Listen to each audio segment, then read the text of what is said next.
Live. River Gym. Okay, we are live again.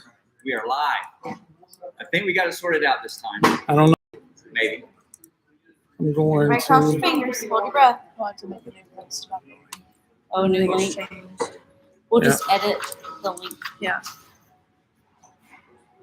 Look, that's three people working it right there. I know, it's intimidating. Normally we just have a GoPro and a handle. Yeah. So Did you bring those? that's in the truck. I gotta take a picture of it. That little arrow at the bottom next to in stream. His dad. Uh-huh. That should be the where you share it from. I didn't do it in his face while he's And we can walking. just I'm like, yeah, he's retype got that a handle for it. So he already does it. Are you on That's funny. Nikki's? That's cool. Yeah. I'll edit this page right here. Good to see you, Anthony. Give it to me later. I got that sticker for you. River Gym. I'll share it to her Facebook. Hopefully. Look at all these River King hoodies. Yeah, they make you invincible. Did they drop the reality by bicycle? And so you gotta be careful because you don't know if it gets too hot in here, so then you're gonna have the t-shirt.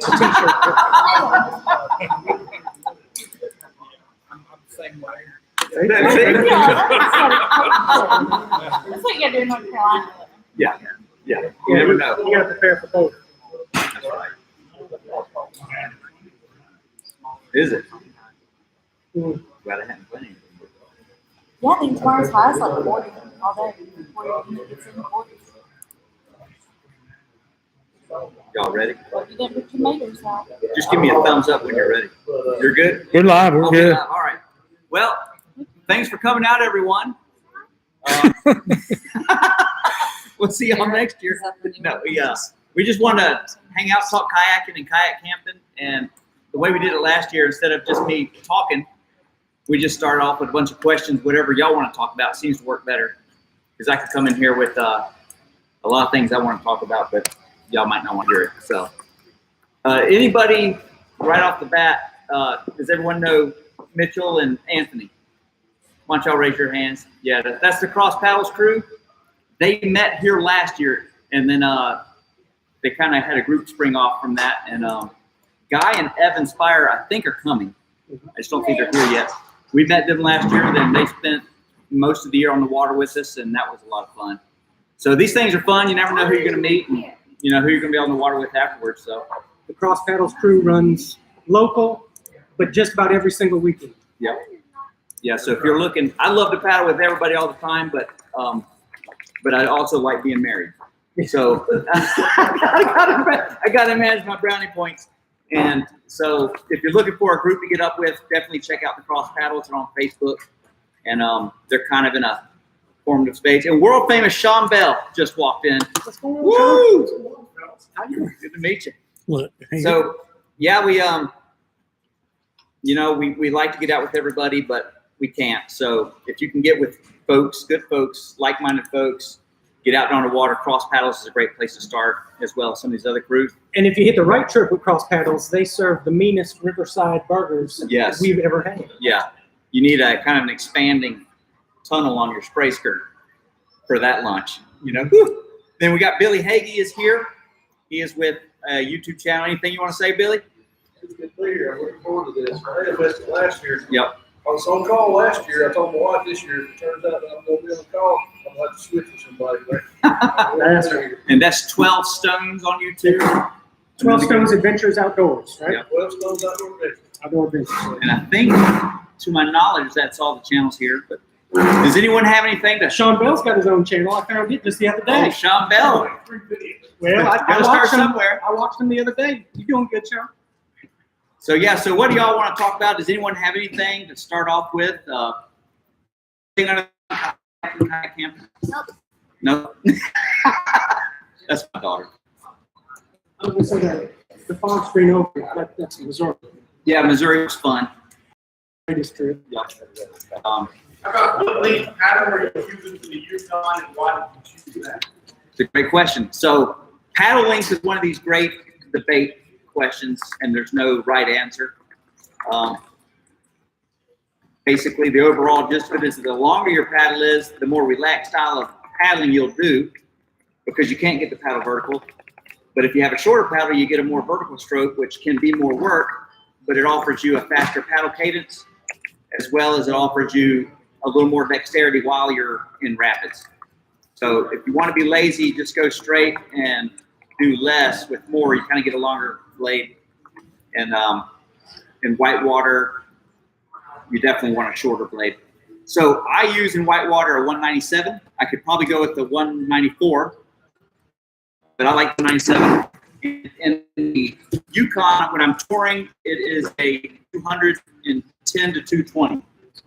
So that's the shorter one. They do 220, 230. So you should find a happy place for that. And I always say, get the best paddle you can afford, because that's what you're holding all day. So, a good question. And carbon fiber for long trips? Yeah. So when I did a solo trip from Saxville, North Carolina, all the way down the Hall River through to the Cape Fear, then took it all the way to Wilmington and then beyond to Carolina Beach. So it's 240 miles, did it in 6 days. And I was so bored that I was counting my paddle strokes every mile, because after Fayetteville, from there down, there's almost no current and no rapids, nothing to do, and I was alone. And so calculating the paddle strokes per mile, it was almost always the same. Then multiplying by my mileage, I figured it was 500,000-ish strokes. And I had a really nice paddle. I was really happy about that, but it really makes a difference. So for the longer trips, we recommend the carbon fiber because it's lighter. If you're going to be doing 50,000, 500,000 strokes, Yeah. you want a lighter paddle so you're not so fatigued at the end. Yeah, lightest paddle you can buy. Strongest, it's stronger. There's less flex. You get more out of it. So, yes, sir. How do you scout and plan for a trip like that? What reasons do you start out? Well, there's a couple ways. When the kids were really small, I was in what I call baby jail. I couldn't really leave the house and do much. I was watching the kids. So I spent a lot of time on Google Earth, and that's where I would do it. And I can plot the mileage from a river standpoint, like straight down the river, and then zoom in, pull up restaurants or other things of note that you might want to hit, put waypoints. Like every 5 miles, I would put a waypoint with the number 5, 10, 15. And then you can get a full view of the river from above. You can also switch it into a fly. It's like a fly mode. I forget what they call it. But you can fly the track. And you can choose your altitude. And then you can fly down the river as if you were a couple hundred feet off the ground or 50,000, whatever you want. And that really helps a lot when you're looking to familiarize yourself with a place you've never been. But then turning that into reality, sometimes you think you found a place you can camp, but in reality, you're paddling for another 2 hours. You never know. The other way to do it is like the Namakagon trip. I called Brian up and told him, hey, we're going on a trip in 4 days. And he said, where are we going? I said, I'm not sure, but it's going to be a long way from here. And we had a guy, Jason Wish, another YouTuber. He was on the Ossabaw River. And we were going to do that trip. And he was finishing it when we would get there. So we'd have a little crossover, eat a steak together. He called me midway. He's like, you need to basically do any other river on the planet than this one. You'll be bored out of your mind. It's terrible. And so we kind of last, we got to go somewhere. Matt Martinson saw that we were doing something. It's like, you coming Midwest? I'm like, we're doing something. He goes, well, you should come out here. And he listed Namakagon. And so 2 days later, we're in the truck and driving up to a river. We didn't have a map. We just knew it was about 140, 150 miles on the river where we start, where we take out. So I think Kevin, he printed out some like El Cheapo Deluxe web page with like the whole river on 3 pages, big points you might want to hit. It was very limited detail. So I didn't believe it until we were in Illinois that we were actually going to Wisconsin to paddle. He thought we were going to be pulling off somewhere in North Carolina. He's like, we're not going to Minnesota. So I like both ways. I like being really familiar and knowing a lot. And I can get into the weeds planning a trip, but I also like sometimes the adventure of not knowing what's coming. As long as you have some idea within reason. You're not going to get into something you can't handle. So, did that answer? Okay. So yeah, you can spend a long time or a little time, but as long as you have some idea, the knowledge is power when you get out there. As long as you know that there's no safety, hazards. Yeah. Big rapids or Yeah. dams, you got to Dams. portage, that kind of thing. Having a good idea where they are because you don't want that to surprise you. Low head dams probably the most dangerous thing you'll ever find on a river, and then strainers or trees in the river. You can't scout that. You don't know what that's going to look like, but you can find those dams. And I give myself a warning on the mileage. Hey, you got a dam coming up. So. Okay, so do you run paper or do you have a GPS? I keep a GPS on dashboard, so it tracks my speed, the mileage covered, all that, but not my location. Because then I print out maps for those trips, and I just track on the map where I'm at. The current, we didn't look at all. No. But we were going to meet with another crew that does the current all the time. So we knew he was a tour guide the entire way down for us. So we didn't have to really research anything. Yeah. We just showed up. They'd done it several times. So, and I can go either way. I'm easy. I can plan it all out, or I can just show up and do it and be just as happy.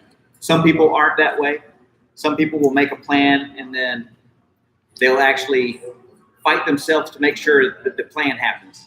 You know what I mean? So that's one thing I would caution. Like, you may have a plan, but just go with the flow. No pun intended. When you get out on the river. But yeah, good question. I would personally like to say that this coming year, Shane is going to be getting in his whitewater boat with us, and I'm looking forward to that. So the only thing I would say to that is the swimmer bell warmed up. I mean, the swimmer bell is warm, people. I'll get one for you. That would be no problem. I love it. How you guys doing? Good. How you doing? Good. Any questions? Yeah, I had some about drinking water. Yes. So I've done some trips. We always take water with us, hot water and all that. But I've seen a lot of your videos. You're doing filtering and all that. Do you ever have concerns about filtering on the river and getting drinking water? I mean, how do you know, hey, this river's going to be great, we're going to be fine with the water versus we better pack it in with us? Great question. So if I'm on a river source that's mostly backcountry, like the Greenbrier, it really doesn't hit a big metropolis anywhere until you get down towards Hinton or Cass. What's that? There's one town out there we dropped Chris off. But if it's not hitting a big metropolis and it's mountains down to the river, I'll just filter the straight out of the river. If it starts getting agricultural, like Kayaking, that's all your farm runoff. So that'll have chemical contaminants as a possibility. And my filter doesn't filter out chemical. So that's where I would draw the line. Possibility for chemical contaminant, I just bring water. What do you think about like the French Broad, like north of Asheville? I mean, Yeah, not Asheville.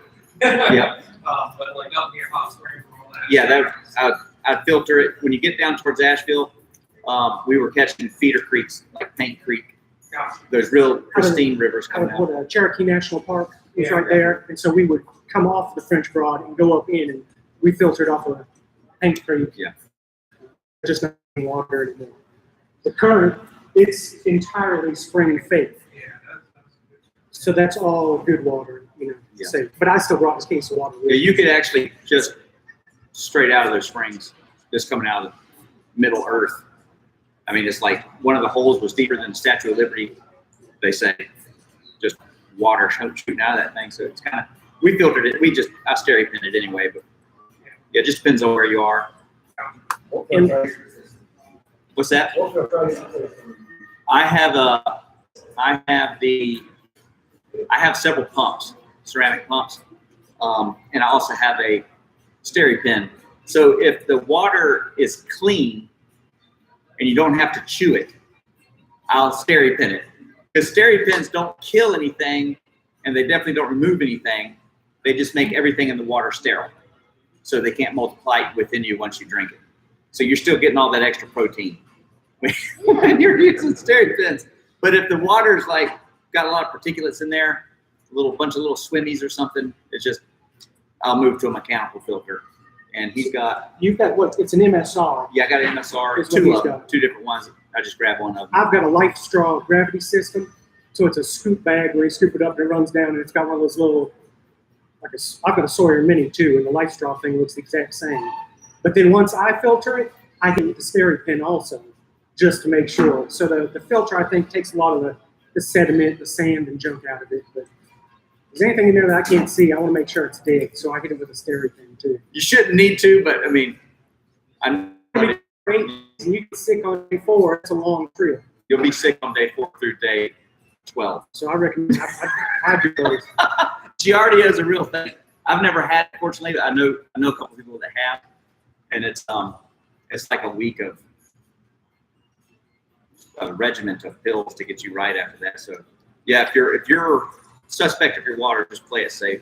Definitely drink water. If I'm on a brackish river, that's another thing to consider. If you're heading the swamps down to the coast, you get into water that you can't get salt out of. When you get far enough, you will need to start taking water in mass, like just tons of bottled water fit.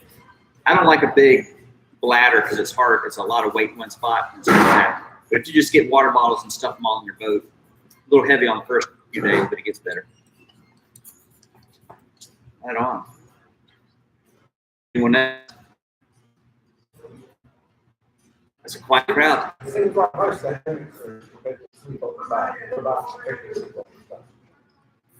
I'm a stomach sleeper at home, and I was worried about that for a long time. But I don't. I just go to sleep, and I wake up in the same position I fell asleep in the hammock. But you need a good hammock. You can't get just a gathered-in hammock like an ENO or any of those. You need an asymmetrical. They got extra fabric where the feet is on the right, where the head is on the left, or vice versa, and that allows you to lay flat. So you can still almost get on your side a little bit in a good hammock, and you'll know the difference. But we saw one, Yeah, what about the Ridge Runner. the bridge hammock? The bridge hammocks. I've never slept in one. Austin has one. I laid in it for minutes because It's nice. it's pretty nice. It does have a couple poles. That's probably the only downside. See, I'm a side sleeper, Yeah. and so in that asymmetrical way, my face is in the net.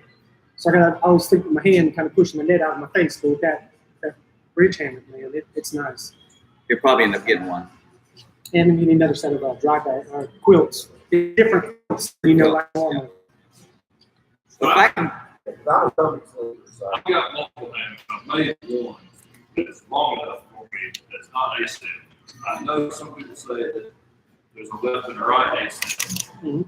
Yeah. How do you know you're not just sleeping in the wrong hammock? And that's where your face is like, I don't know. yeah, I've not been in one to know. It's like, how do you know which way? right on. Well, yeah, there are. Y'all ready to go? Am I ready? Yeah. We got a couple guests in the house. Evan, come here, brother. Let me get Pete up here real quick. Come here real quick, buddy. Yeah, and Ryan, come on up. And let me get Luke.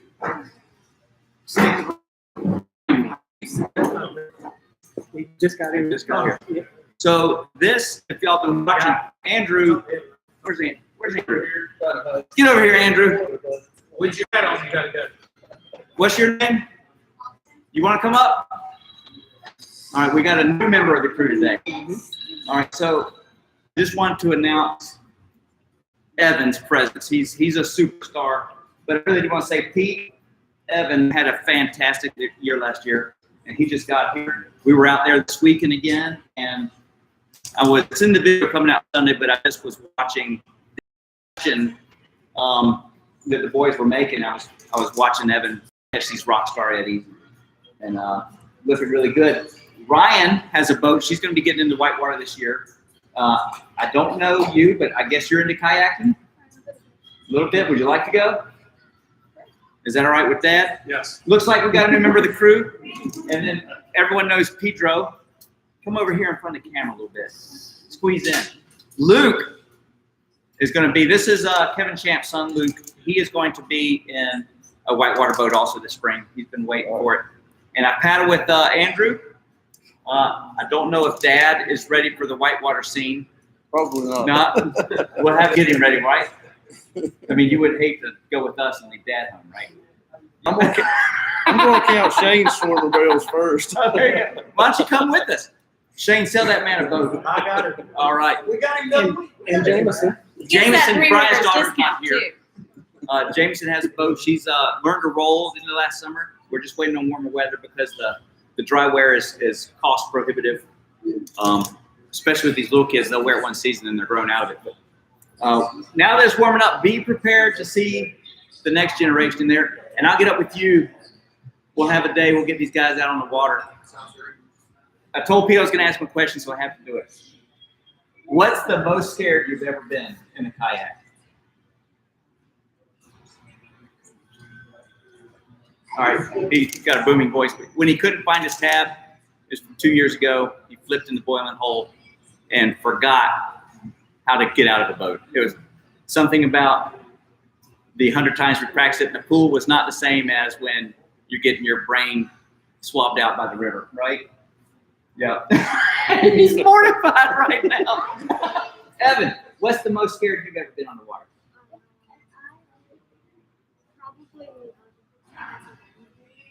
First time you ran the boiling hole.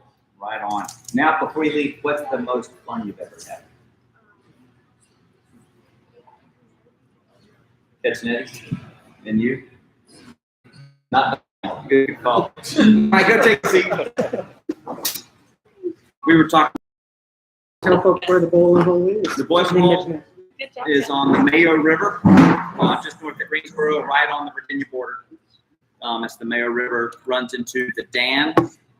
And this was, I was 30 before I realized this. There's a town called Mayo Dan, where the Mayo and the Dan come together. I don't know how I missed it, but that's how you know where you are.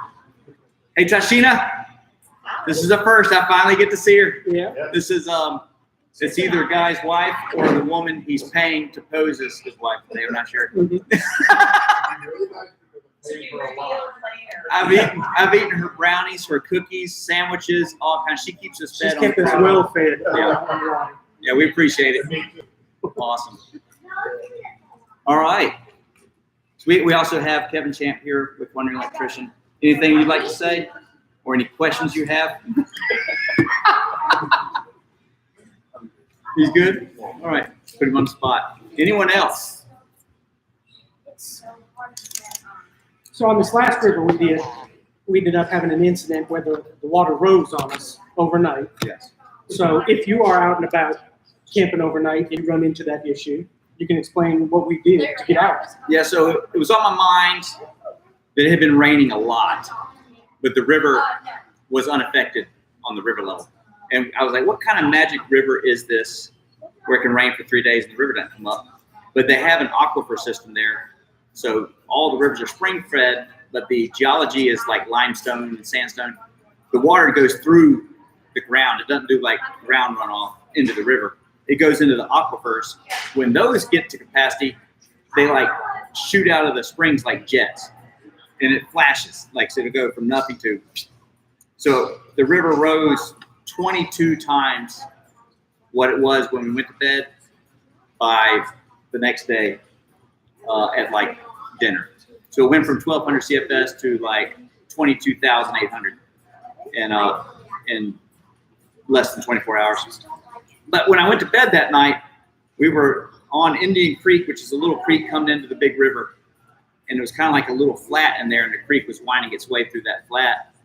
And I was just thinking, like, I can't believe none of this is flooded. But we had a plan with high ground, and we didn't want to be on the gravel bar because when it's raining, the water is going to come up sooner or later. So if we'd have been on a gravel bar, we'd have been in trouble. We may still be floating somewhere on the river or wedged up in some trees. But yeah, so always be aware. I couldn't sleep well that night, and I was kind of waking up, checking. I had the water level kind of around the camp marked. And when I woke up, it was like just before 2, the dry puddle now had water in it, which is understandable because it was raining like cats and dogs. So I put a marker in my mind where that was compared to the roots. And like 8 minutes later, it was an inch higher. So I was like, okay, I need to go check this out.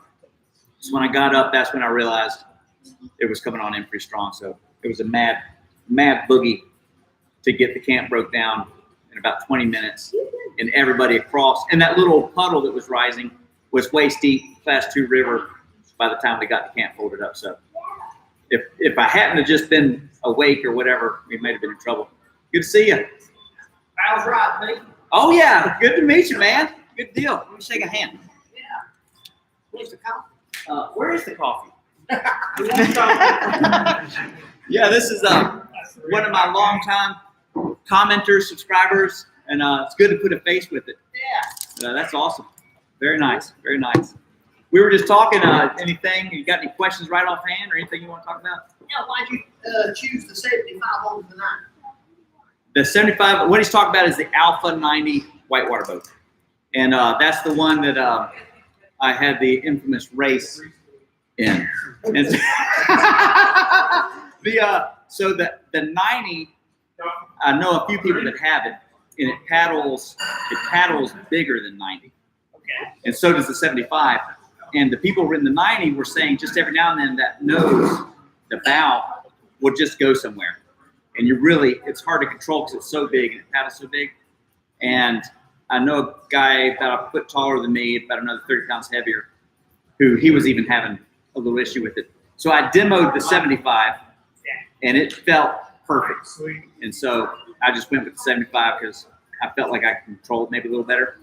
And incidentally, it's easier to swim out of, apparently. So if you hadn't seen that video, go check out the race.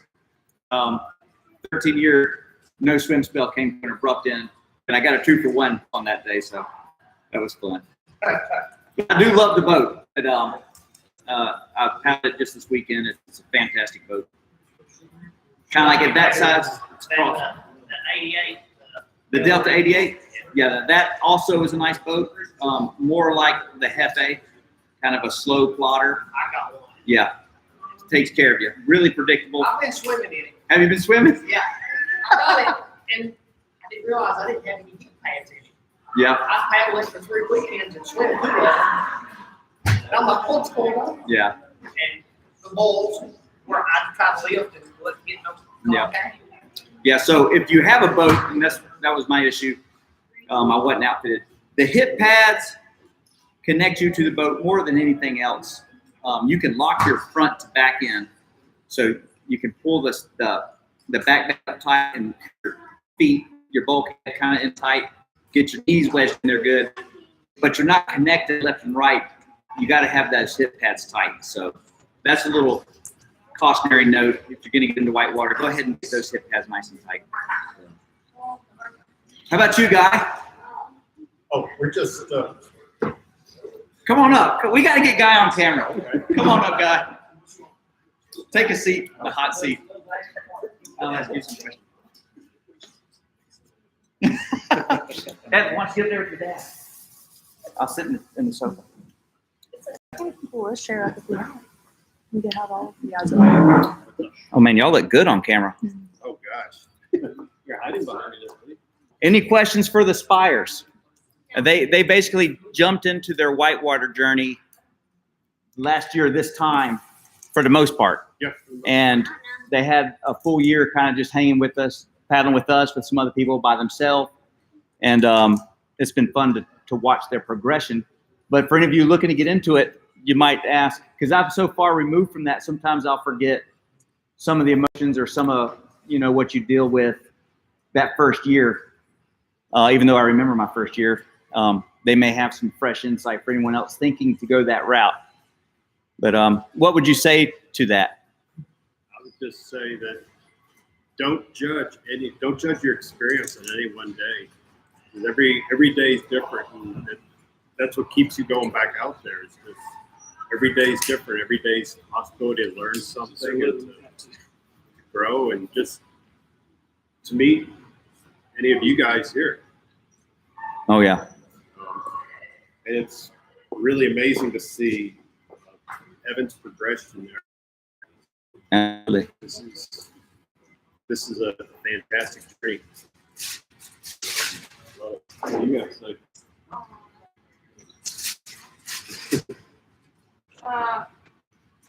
That watching my skills go off was really just fun for me because I could go on the river and enjoy more water and get more fun out of it and surf more waves and get more safety as I felt better that I wasn't going to flip. Yes. And now Evan has got a roll, pretty strong roll now. I don't think he's done a combat roll yet. Am I wrong? No, not yet. So for those of you learning the roll, there's two rolls. There's a roll in a pool, and then there's a roll when you're getting bullied by the river, and it's not the same thing. And I'm as difficult as it is to learn just to get your roll, it's the same journey to start landing a combat roll. So don't get discouraged. But I think he's there. I'm predicting he'll have that in the next month or two. The only problem with Ed, though, is that getting good that it's almost never underwater now. So we're going to have to go up a level in rivers. Sorry, Mom. We'll find that rapid that'll give him a chance for the combat roll. But right on. Anything else? Anyone else? I've still got some trepidation about even getting into whitewater. I'd almost drowned a couple of years ago. So the rolling's hard. Kind of terrifies me to get started in it. Yeah. But I see Evan and Pete and the other kids just jump in and do it. That makes me feel like I can. Yeah. So the kids do it. I think that's awesome. It's just getting him comfortable in the water. We spent, I think where we really bonded to the father and the son was in the pool at the YMCA. I taught him to swim, taught him that the water was something not to be afraid of, and he just took it as an opportunity to try new things. Right on. Yeah. I don't know, I haven't looked at his toes lately. I know they're growing like crazy. I think they're wet. They really do. Swims in the water. Right on. That's awesome. If I can, let me get Kevin up there. Yeah. Oh, I want you up there. No. Yeah, you're ready for this. Hey, Luke. Where's Luke? Right here. Jump up there. Stand beside your daddy. Here, look, I see. Oh no, you need to be here. No. Yeah, sit beside your dad. You got it. I need Brown here. So Kevin, I'll start out. Kevin has been wanting to get Luke into whitewater. And they've already done camping trips, kayak camping trips and everything. And Luke's really, really done well, especially that last one. You could feel it in the video how proud Kevin was of Luke. But Kevin has had a little bit of hesitation, so that's fair.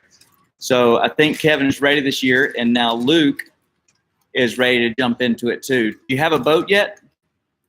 What do you have? He has a Star, Jackson Star. He's looking for a Remix 59. But Luke, what are you looking forward to in whitewater? Swim. So there's hope. Yeah, there's hope. We could get that done for sure. That happened first day. Do you want to speak to that? What's that? The whole concept of getting your son in on it? It's scary. It's real scary. So like you said, I didn't want to bring him into it, even though he really didn't ask for it until in the last, like maybe fall, he really asked me for it.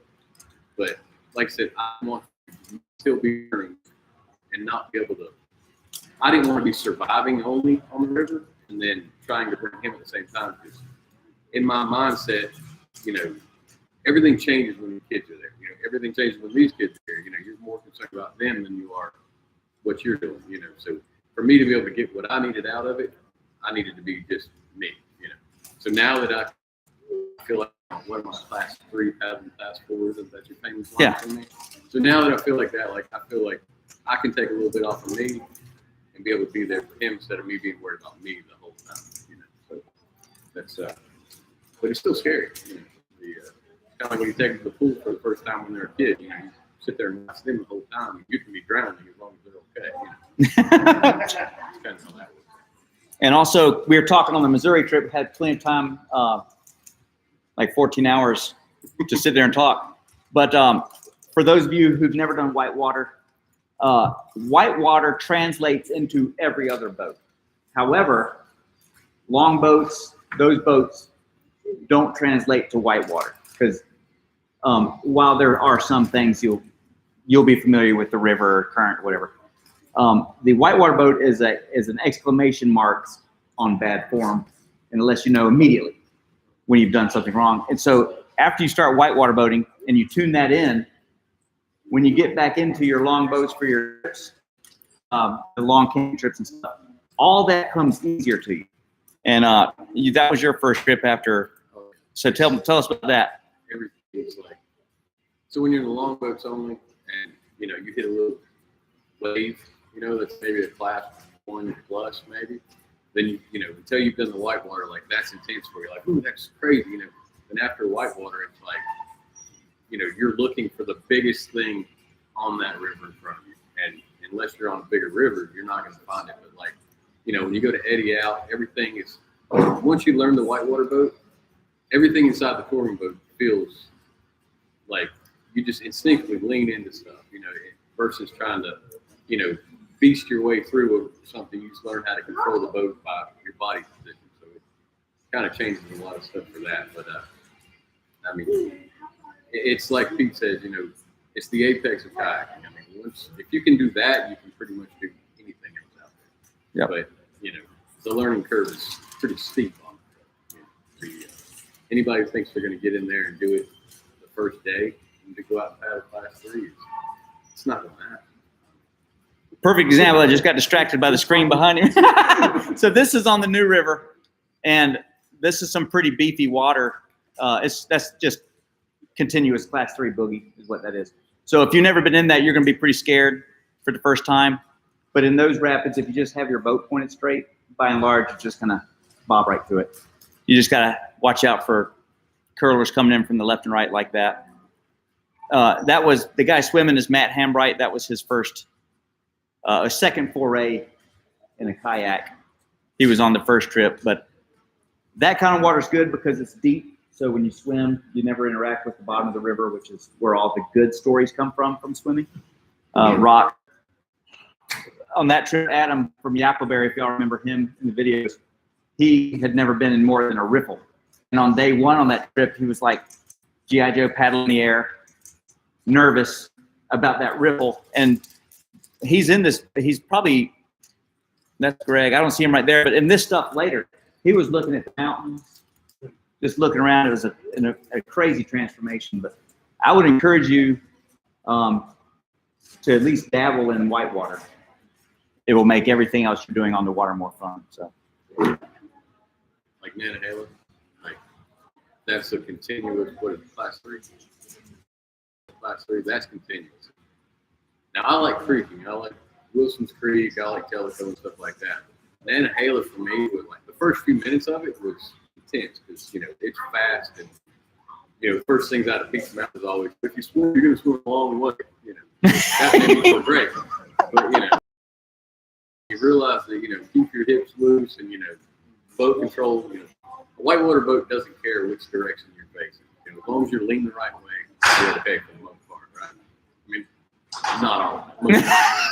That changes when you start getting drops in there. But but on the like Nantahala is like what you're seeing, what they were going through in the boats, and it's just fast and it really quick becomes just fun. I mean, there's no more. Once you learn that, you know, to just stay loose and bob back and forth, like it's just a fun river. Pete makes fun of me all the time because he thinks I had the most fun on that particular river. It's not one of his favorites, but I just thought like when you're creeking, when you're on Wilson's Creek and Tellico, it's an intense mind game. Like for me, I'm sure for Pete, it's not anymore. For me, you know, it's this is what's in front of me and this is where I've got to be. On the Nantahala, it's just, you know, keep it downstream and try to see how much air you can catch off the top of the wave. I mean, that's pretty much all you do. that's it. Now it's going to be his turn. Now it's going to be his turn. I've already warned him. He's going to swim like, you know. I was like, you're going to get hurt. You're going to be scratched up. You're going to, you know, be out of breath. You're going to be scared. But it's going to be okay. Yep. So just make it strong. You wanted to give me a beater shirt. Yeah, that'll come. He's definitely a beater. Let's give Luke a hand for his upcoming season. Woo! All right. Thanks, bro. All right. Y'all move the high ground, the other foot, Tennessee, they not move the on. So how that works is I kind of almost wanted to explain that, but the video was getting long. But the creek, the spring-fed creek winding through camp, they were on one side of it, and we were on the other. And they were on this little peninsula between the big river and that little creek in the bend. So when we woke up, that was already 5 feet and raging. I mean, there's no getting across there. I was actually worried about them because the hill they had to scramble up behind them was like 4 points of contact. Yeah, it would have been a scramble, not a wall. And there's no way to get the boats up. So they would have had to scramble up the cliff while holding tag lines to let their boats float up as they went up. That'd been we had perfect, egress on our side. The hill was nice and low slope. So once we got to the mainland, we were fine, and they were in a little more of a quandary, I guess, than we were. When that river was coming out, I didn't want to try to get across because if they messed that up, they'd be on down the river. Then the river got up to a certain point where it started back flowing into our cove, and that killed the current there. I had them come across right then to reconcile stuff. How that worked. They were kind of stuck. So always definitely have your exit planned when you're camping. And I've been that's the first time I've had to move camp ever. But it's always in the back of my mind. It's never happened, but sooner or later, if you spend enough time out there, you'll be moving camp. Just make sure you have a place to move to. Good deal. Yeah, it was staged. Yeah, we had them open the dam up upstream. Like, we're ready. Send in the water. Rock Outdoors sells ACR. Yes, I saw that. PLPs. Yep. So we can talk about those and like an inReach. Yep. So I have a rescue link is what it is. RESQ link made by ACR, and they don't communicate like via text or via satellite or whatever to somebody. So if you're trying to let your wife know you're okay, that's not the right one. But what it does do is it hits the geosynchronous satellites, and in other words, the satellites that rotate the same as the rotation of the Earth. They're always looking at you. And then also the ones that are orbiting. It hits all the satellites to get a fix on your position. Sends your coordinates to everybody, the Coast Guard, all the local authorities, Swiftwater Rescue, anybody, everyone is coming to that location, wherever that beacon is. And it's got a strobe, and it sends them your information, and then it generates a text, or a email to whoever you put in your contact list. So that's an emergency thing. What Austin had was the Garmin inReach, and I don't have one yet, but I'm looking at them. That allowed him to, he'll put a link out, and if you had it, you could track us on the trip. Kind of like it shows everybody where you are. And it also allowed him to text via satellite. So he had satellite texting. If we needed to get an emergency text out, we could. But if he hits the SOS, that's not on the same spectrum of communication with satellites that the rescue link is. So those are a little more functional and practical on a day-to-day use, but a little less so if you're in a true emergency. So we had both covered on that. But just something to keep in mind, if you're just wanting to be sure everyone's going to get your location, the rescue link's probably as good as they come. If you want people to hear from you more often, maybe the inReach, or maybe both. Wouldn't hurt to have both, except it would hurt your wallet a little bit. So, taking back on the question you asked the kids, why ask you guys? Me? We'll start with Brian. I think I know Brian's answer, but we'll go with his. I think everybody knows my answer. Yeah. French Broad, Section 9. That's the NOC, Nantahala Outdoor Center, runs raft boats through there. So just be sure everyone live is hearing this. This is what is the most scared you've been on a river. So keep going. So we decided to run it in 14-foot fully loaded sea kayaks, with 120 pounds of gear. And I got what I figured was coming. I flew it. And then you're thinking at that point, the truck's in Tennessee. and I'm still in North Carolina in this water. How am I ever going to make it? We got to find the boat. We have to find the paddle. We need enough gear so we can get down. And I'm all right back up once I come out of the water. Yeah, so Brian swam ledges, one of the rapids there. It was pretty long, pretty meaty swim. He was banging him around in the rocks, and when he passed by me, he was only like halfway there with his eyes. I was like, but we got him out on the rock, and I think we just took a break for, yeah, we about 10, 15 minutes on the rock, and then we got everything together, got the boat unpinned, and got him over to the mainland. And then took about 45 more minutes there, and then carried on down the river like a rock star. Did really well. Here's the end reach. Here's the end reach we were just talking about. All your GPS functions just like everything else, but it also allows you to communicate. And so while we're on the current river, we're stuck. The river's up. We can't get out on it. There's 40-foot trees floating by us and all that kind of bit. So Austin was able to use just the GPS in this, and zooming in and zooming out. He found that there was a paved road 2 miles that way in the woods. And so that's what the boys did. The boys hiked the 2 miles up the paved road. And we're just lucky enough that they were at that elevation they were at. There was cell phone signal where they could call out to the authorities to start getting some help. Yeah. So we didn't even use the SOS button on this. The National Park Service had already put a boat in the water at 8:30 that morning, starting hunting for us. yeah, we had used a shuttle service. And if you use a shuttle service up there, they'll close the river to about 5 feet. It was at 14 feet. So the shuttle service relays that they have a party on the water, and the rangers and the highway patrol start the search and rescue to get them off the river. That's how that works. They were already looking for us. They were happy because we basically found them and gave them vectored them into where we were. And the ranger was laughing like, this never happens. People that know what they're doing with good gear that are making smart decisions. He was really happy. I said, yeah, you'll be back to lunch. Your sandwich won't even be cold. So it worked out well. On that trip, didn't you run Frank Bales in that big kayak? I did. It went really well too. I remember seeing Yeah. Yeah, I didn't know. I ran Kayaker's Ledge as well, which is a spider with a big boat. But you're going to go through Frank Bell's. You're admitted the first ledge of that 150 yards. As soon as you cross it, you're going all the way through this thing. There's no, just don't even try to swim. Just take it. You're going to come out the bottom somewhere. So it's better to do it upright and in control.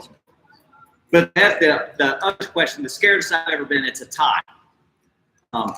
The most recent scariest I've ever been was at the beach at Topsail a couple years ago, and I was surfing, and it was good water, like 5 foot waves. That's pretty big for around North Carolina. And I was surfing my kayak, having a good time, and I turned back up to paddle out a little bit. And you ever hear the term rogue wave? And you'll have one that is like a foot higher than the others, and you think that's a rogue wave. It was about a 10, 12 foot wave.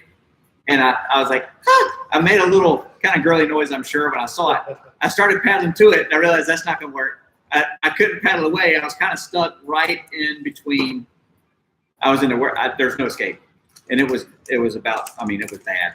And so I have been surfing a lot, and I did know one thing that probably saved my bacon is that if you're going to get pulled up and dumped on a wave like that, you're going to end up opposite of where you are in relation to verticality. So if you're right side up and the wave takes you, it's going to put you upside down in the tube. So all I did was flip upside down, and that thing crashed, pulled me up, and then when I came down, my boat went to the bottom of the ocean, which is about 7 feet deep. That's my whole play boat. Bam! And it mashed me to the kayak. My paddle was gone, my skirt was imploded, and I was pushed down to the bottom. Then when it lifted up, I had to swim out. And I grabbed my paddle and my boat were both floating. I went and got my paddle first because I could find it easier, or I could find the boat easier later. And then I paddle swam back to my boat, and I was way out. I got back to the shore, and there was this poor woman was like, had the hands on the mouth, like, I thought you were dead. I was like, I did too. And I was pretty scared. I got out. I was done for the day. Called River King Chris Dustin, who lives in Wilmington. I was like, bro, you should have seen this wave. He goes, oh yeah, I meant to tell you, since the hurricanes, it's changed the shelf up out here. And a lot of people are getting really injured by these rogue waves, breaking necks and stuff, just real rogue waves coming out. And I was like, well, Chris, we've been talking all week. You could have given me a heads up. I may have been looking a little harder. But before that was many years ago on Wilson Creek at plus 16. And if you know the river, that's big boy water. And I came around 10 foot, and I did not know how hard I needed paddling to the left until I realized it was too late to get back to the left. It used to be a big slab rock. It's gone now. But water was shooting up off that rock, the big flume at 10 foot. Water was shooting up like a fountain. And I couldn't get back into the main flow. So I hit that rock, I leaned into it and rode up like a cartoon fountain, and then fell off into the hole at the bottom of it and got worked pretty. But going down in there, I was like, that's it. This is it right here. I thought it was over. It looked really bad, but it turned out to be actually pretty fun. But I did not want to recreate it. So yeah, if you're at big flow, make sure you stay far, far left at 10 foot at high flow. So we had our first YouTube question Yes. live. It's from Melissa with Cross Paddles. Oh, Missy. Yeah, she asked, what are the top 5 must-have items while kayak camping? See, we're missing Missy. That's a great question. The top 5 items are probably a River King hoodie, River King hat. River King t-shirt. Yeah. No, for me, always number 1 is I'll just combine the whole thing into one sleep system. It doesn't matter what's happening on the river. If you're going to sleep well that night, your mind is always in a good place. If you're not going to sleep well, then it's going to get worse at night. You know, however cold you are, what's happening now. If you know you'll sleep warm and dry, it keeps you in a happy place. So I'll say a good tarp, hammock, underquilt system, especially when it's cold outside, and in dry bags that are not going to be wet at the end of the day, no matter what. That's my number 1. Aside from obvious safety concerns, like if you're outside and it's winter and you're kayak camping, you need a dry suit for a cold exposure. Not everyone's doing that in the wintertime, so we'll just say true camping items for kayak camping. I would say the shelter system. What's yours? I'm thinking more like communications. Yeah. Your PRB, this. A lot of the places where we go, there is no cell phone coverage for 4 days. Yeah. The Greenbrier, the Current, that kind of thing. So just knowing that you do have a communication system, a way that you can get back home, in touch with home or that kind of thing. Yeah. So well, I'm going to make it off this river one way or another. Mm-hmm. It just eases your mind so you can enjoy the trip more. Yeah.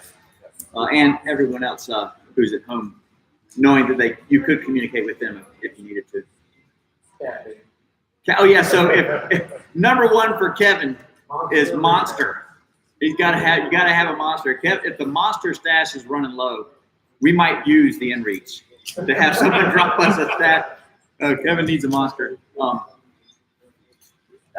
Yeah. So amenities would be like a camp chair. Oh yeah. Well, okay. Yeah. The camp chair, the camp table. Camp chair and camp table. The chair is like, I did a trip. I used to never bring a chair because it was like, like who brings a chair? Like just be a man. And then I was sitting in the dirt one night, like, what am I doing? And on the way home, I bought a camp chair, and I've never left home without it again. It's like, just don't sit in the dirt. Go get yourself a camp chair. It just makes everything a lot better. For those folks that aren't familiar with hammock camping, talk about the sleep system, the underquilt. Yeah, so that kind of thing. Yeah, so what I got is a war bonnet hammock, the Blackbird, which is a good hammock. So you're going to want a good hammock. And then to stay warm, you need underquilts and top quilts. And you can use, and I have before, you can use like a sleep mat you would like use in a tent, and then a sleeping bag.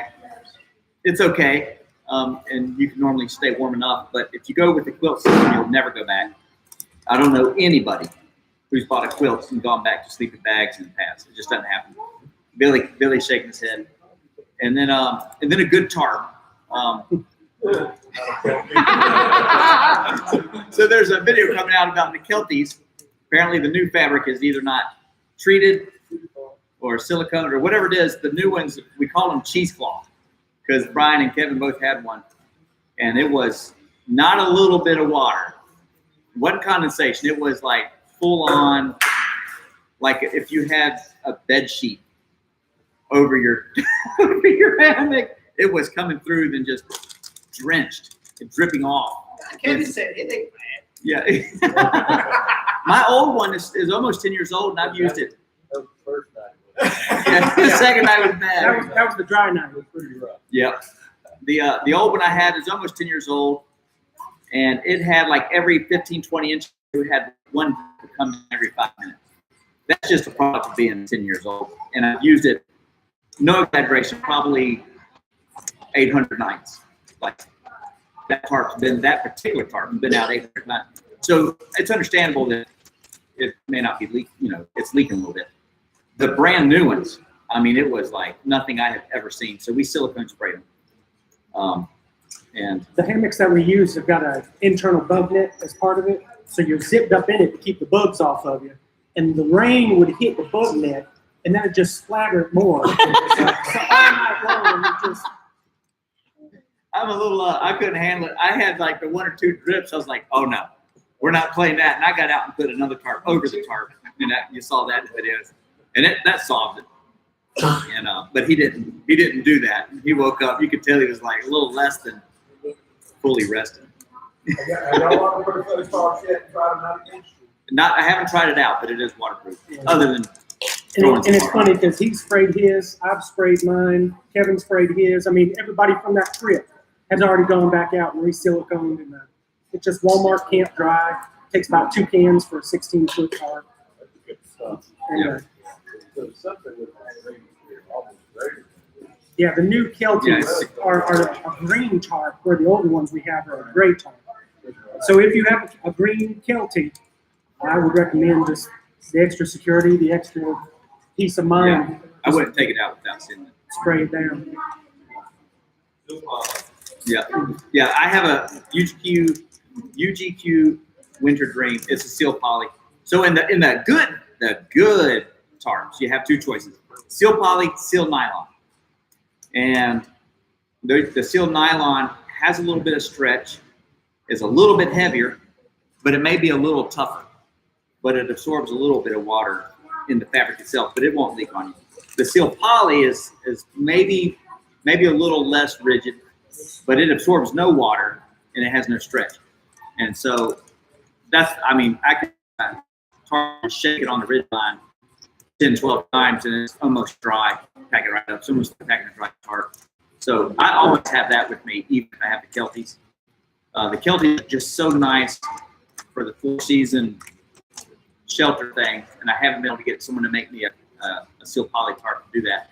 And then the 12 is nice because it's no guy points, no lines, just your 2 points on the pole and 2 stakes in the ground, and you're done. And there's enough room in there to get your kayak in there with you. So I still like it. It's just During good weather, during the summertime, warmer weather, I guess. yeah. When you don't need a tarp, the Kelties are great. In warmer weather, Yeah. we always run a Keltie 12 on the diagonal. I'll still bring it. I still take the Keltie. Just you got to be aware. That's our go-to setup. I have talked to them before, but they're so big that they're beyond. Some guy from Alamance County saying, "Hey, my tarp leaked." Yeah. I will send another one, but because I do feel like that it basically just let us all down. And my video has like 380,000 views on it. So I feel that way, like there's a lot of people seen that and potentially gone and bought one. And if they don't have the old one, then they got nothing unless they silicone it, which I guess they will. So that's that. Which I brought I had a Warbonnet Superfly backup tarp. So I ended up going to the backup. But yours didn't leak as bad. Kevin will have a backup next time. Yeah. Probably the answer there. Awesome. How you doing? All right, what about you? Oh, hanging in there. Doing good. I hope y'all. We have another world famous YouTuber here.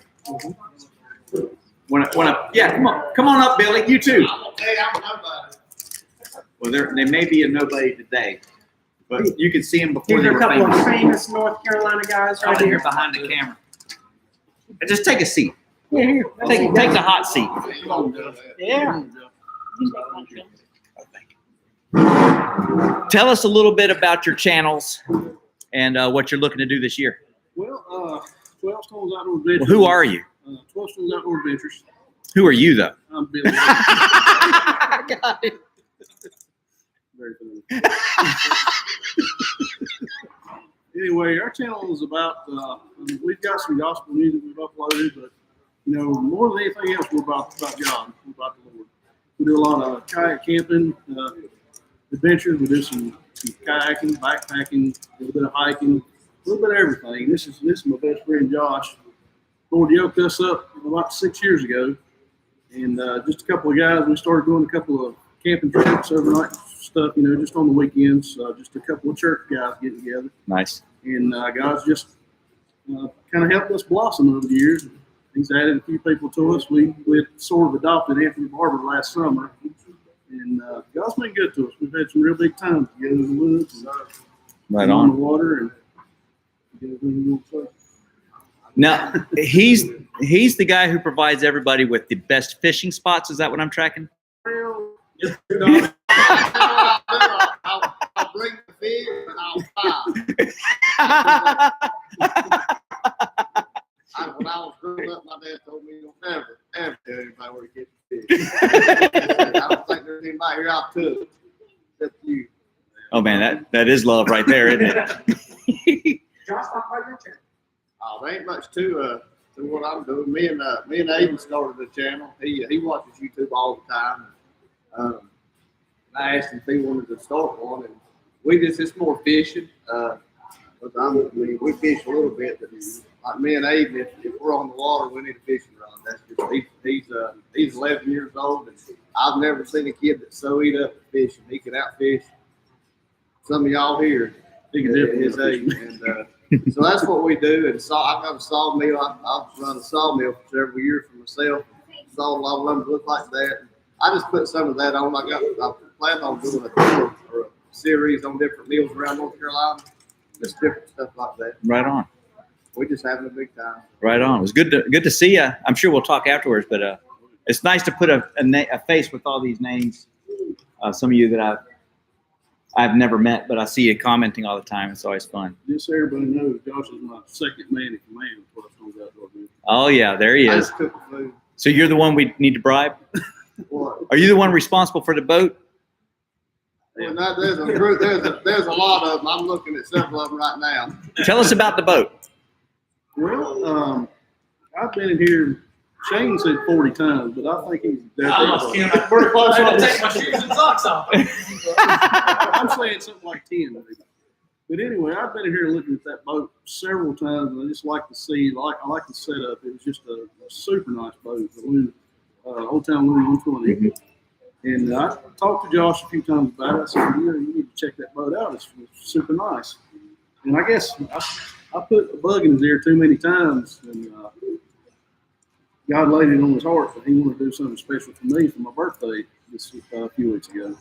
So Josh had contacted Shane and several others and some of the Cross Paddles guys, and within a couple hours, he said he had to start turning people away. He'd raised enough money. It was about 45 minutes. It didn't take long. Yeah.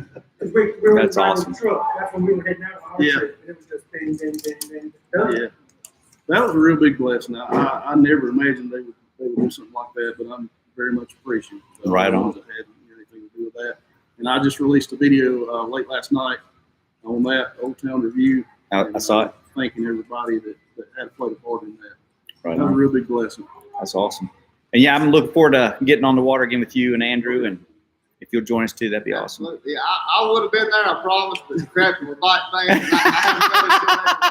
I told Adrian had to go. He gets one strike, right? That's right. Yeah. But if you're camping with us now, though, I'll feed you some of them crap. Is that not right? That is right. That'll work. I'm selfish with my spots, but I'll share the fish. Campfire cooking. Josh is our fire specialist also. He's named Cast iron all over. There you go. Right on. My inner fat boy comes out. And we got fire. I love it. I also want to thank my buddy Shane over there for making that boat deal possible. Yeah. Him and Josh, they put their heads together, and Josh's obedience to the Lord, and that was a real big blessing. I really appreciate it. I'm starting to think about my friends now. Like, I've known Brian for a long time, and I still don't have a boat.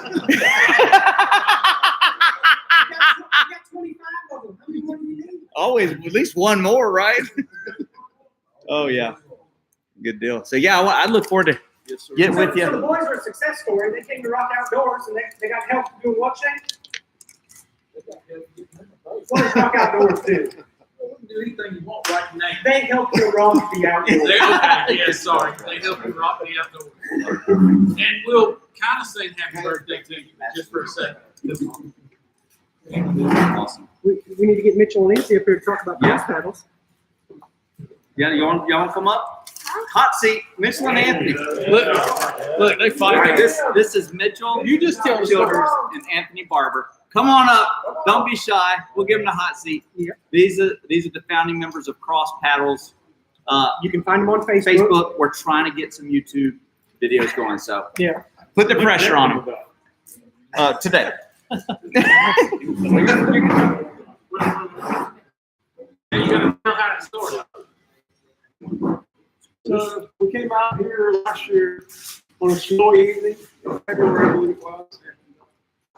And we met in a small crowd here, and we didn't really do anything right away. But a couple months later, Mitchell put out that he was planning a trip down to Cape Fear. That was on my bucket list. I wanted to do that one, and so I just showed up, and we hit it off right away. And felt like I've known Mitchell and Missy all my life. Just good friends. You know, a lot of you guys have meant a lot to me. So yeah, it's I think today we had our 250th Facebook member join. So it's really taken off, and we've had a lot of fun. Excellent. Yeah, we've paddled, I think it's 13 rivers last year, over 300 miles together.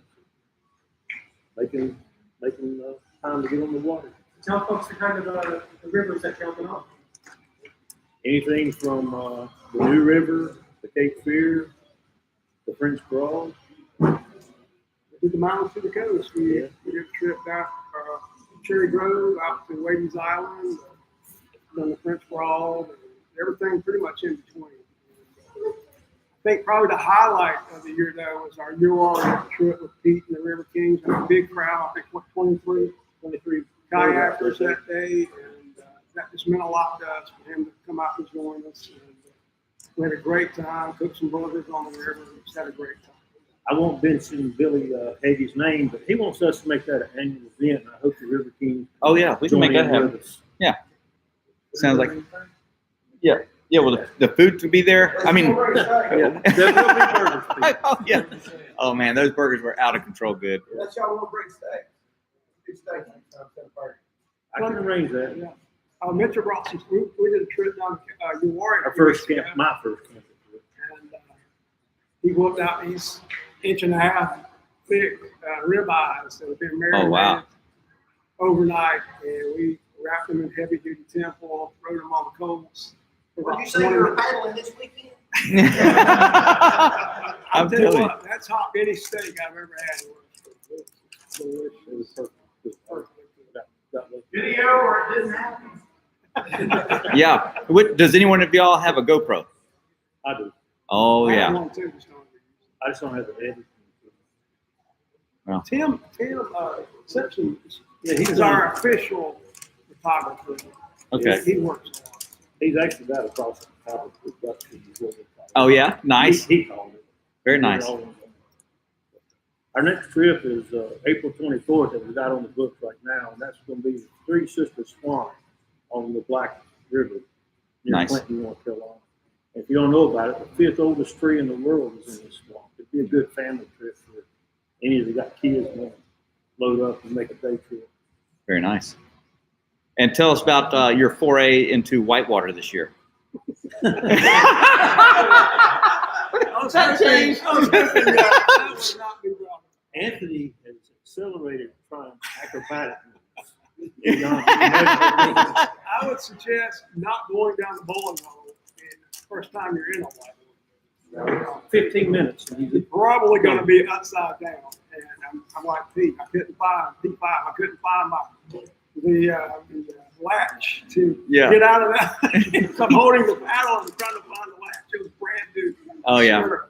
Oh, I could never get it. He did a half cobra flip. If you watch that video, back. I don't know if you know what a cobra flip is, but you come up to a waterfall, you get kind of sideways, and you do a barrel roll off and land back up. He did a half of one off the boiling hole ledge there. So I can remember after I got out of the boiling hole, face up and looking at the sky, and I remember thinking, I wonder how much I can sell that boat for on Monday. oh man, it was such a good video too, because you stayed in that hydraulic for a little bit. He really had an immersive experience there. But my dry suit that my wife blessed me with at Christmas would work just like it. Excellent. Excellent. That's going to be a game changer. For dry suits. Yeah. Yeah, dry suits make it all possible. And you with whitewater? I didn't progress as far as I wanted to last year, but I have Missy, and she doesn't want to get into as much fast 3 water as I'd like to try to progress through. So it's kind of throttled me back a little bit. Sure. This year, the second week in July, July 12th, I want to do the Nantahala, the Tuckasegee, the Green River, and the Lower Noachukee all in one. Oh yeah, that sounds good. Sounds really good. Step it up a little bit. Good deal. Well, I appreciate y'all coming up and answering some questions, and appreciate y'all coming out. Also got a great boat from Shane last year. Oh yeah, that's right. It's, got a great deal. It's been autographed. I appreciate it. That's awesome. I appreciate everything that y'all do to promote this stuff. Oh, we appreciate it. I appreciate you guys. You guys can meet me if they talk about 3 rivers. Yeah, come on up. Oh, We've got an actual distinguished colleague now. The ratings were tanking, so we had to bring in the heavy hitter. Yeah. So Hey. tell everybody who you are and what y'all guys do. Well, I'm Nikki Black, and I'm with Three Rivers Land Trust. We are a nonprofit, miles of river frontage just in our state. We have several interest clubs. We have a hiking club, an archery club, and a paddle club. And we've had 12 Stones come and do some great video. One of our first hiking club events. We really appreciate them. We were born in the Uaris. So across paddle folks, we love seeing your adventures and hoping to provide those accesses like low water bridge. You know, that was all 3 rivers. You know, that's our land. We're super proud to be able to provide that area for public access and all sorts of areas along our rivers. We've got Cape Fear, Lumber, and we brought some of these for everybody. You guys feel free to put them on your paddles, the reflectors, so that you guys are seen at night. We have an upcoming paddle, our little baby through paddle, perfect for beginners. It's just one night, 13 miles, but we're visiting 3 counties. We're going to start in Davie, and then we'll finish up down in Davidson at the York Hill River Bar. So, Very nice. What was the date on that again? May 15th. We need some volunteers and Let me some check my professional sweepers out there. Oh, excellent. Professional sweeper. I think we can make that happen. Let me check with my boss. I'm gonna hold you to it. Yeah. You're in the boss. Oh, that'd be fun. But yeah, we'd love to have all y'all come out, and we are doing paddle events all over. We hope to visit Oakboro and hang out with Rooster over there. Yeah. Very nice. Now I have to ask, which 3 rivers are they? Well, it originally was the Yadkin PD, Okay. the Rocky, and the Wari. Okay. But now we've expanded, so we've got Cape Fear, Lumber, and we're a little 5 rivers and then some. So Right on. 3 rivers plus. 3 rivers plus. Yeah. So check them out. Do y'all have a website? We do. We have a website, 3riverslandtrust.org. We also have a really cool podcast. If you guys are in podcasting, 3 Rivers Campfire Conversations. Sam and Cody are the coolest outdoorsmen I've ever met. They are excellent. Well, these guys are bird bosses. They hunt, fish, paddle, everything. So they're Do they a little- whitewater kayak? I don't think they're whitewater kayaks. So you do have that. And they're not on YouTube. They're not. So- Well, maybe Three Rivers should start a YouTube channel. We have one. We're trying to get up and running. So Oh, check us excellent. out in about a month. I will do Have our that. podcast live. It's twice a week. Right on. Right on. So everybody, before you leave, the Three Rivers has got stickers and notepads and magazines about them and all that kind of stuff over here. Make sure you grab something before you head out. Appreciate it. Fantastic. Appreciate it. Any other questions stewing out there amongst the crowd? Anything kayaking? Nothing. Would you recommend starting somewhere in Whitewater on Wilson Creek? Yeah. So Asking for a friend. Let me see if I can find that video. So let me give you the backstory. Kevin and Shane were running a lot of the same rivers, and they kind of linked up on YouTube. And they had, the monkeying around and wandering outdoors, wandering electrician. They became the wandering monkey, and they started doing a lot of stuff. Well, Shane did a little more swimming than Kevin, like a lot more. Kevin never swam. Never once did he ever come out of his boat. And Shane would swim several times every time. And Kevin never helped him out. It was so funny. Kevin would just be over there waiting. Can't take him anywhere. And Shane would be over there like trying to pull a boat to shore and dump it out.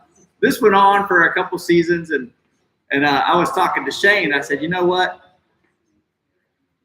I think I have a way we can even the score a little bit. He's like, what are you thinking? It's like, I got a river I can take Kevin to. I'm pretty sure he'd swim. And he goes, what is that? I said, Wilson Creek. He goes, is that a good river? I was like, yeah, it's a really good river. You think he swim? I was like, no. I know he swim. And so we have to plan. We haven't brought it to fruition yet. But, the plan was to take Kevin for his first time ever in Whitewater on an extra low flow Wilson Creek day. And at extra low flow, you get the vertical descent that makes it fun, but you don't get the incredible push of the water and the danger that makes it dangerous. So it's not really class 4, but it feels like it if you're a first timer. Let me simplify that. You still feel like you're gonna die, but you probably won't. Right, yeah. And so I called Kevin up. Hey, Kevin, would you like to go whitewater kayak? I see you we've been kind of hinting at it. Yeah, we hadn't met. And so he's like, yeah, I'll give it a try. So I brought him a helmet, bought him a life jacket. He'd never been in any. We met at Knoxville on the way up, and then we came out, and I introduced him to his gear for the day. It's like, and I gave him 32 seconds of instruction. That's in the video. Like, basically, this is the brace. Anything else is going to be like hooking a fire hose up. He's not going to remember. So just try to brace. And he swam 13 times that day, and I remember saying something like, Shane may swim, but he's got nothing on. Like you're like a class 5 boat trainer by now. You think you got that down. So the second part of the plan was I was going to take Shane, and it didn't matter how many times Shane swam, it would be at least one less than Kevin in the video. But it never happened. So we'll get Shane out there this year. And I'm not saying that perhaps Kevin hasn't bribed me since then. And, but we'll see what happens.